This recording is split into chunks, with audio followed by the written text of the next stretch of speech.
Dito po tayo live.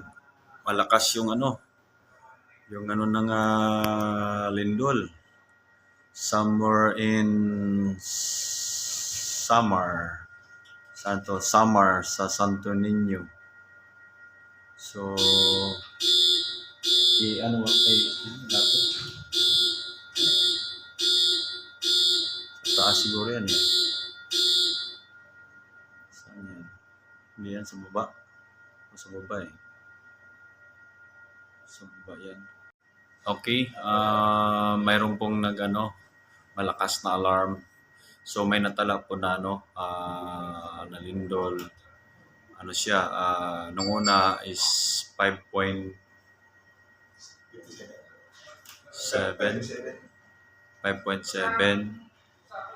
So malakas siya. So somewhere na sa siya, itaas na ng Samar ng Eastern Visayas. Yan. So ngayon, may bago ngayon. Ito naman ulit. So ingat-ingat lang dyan sa So bago lang ito. Ngayon lang. Tsaka yun, monitor natin yung sa dagat lang siya. So yan, yung kulay na yellow. Malaki Tsaka yung pula. So dalawa yun eh.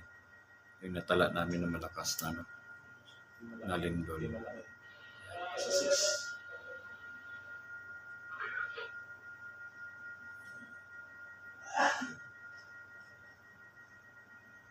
Parang yata yung isa 6.0.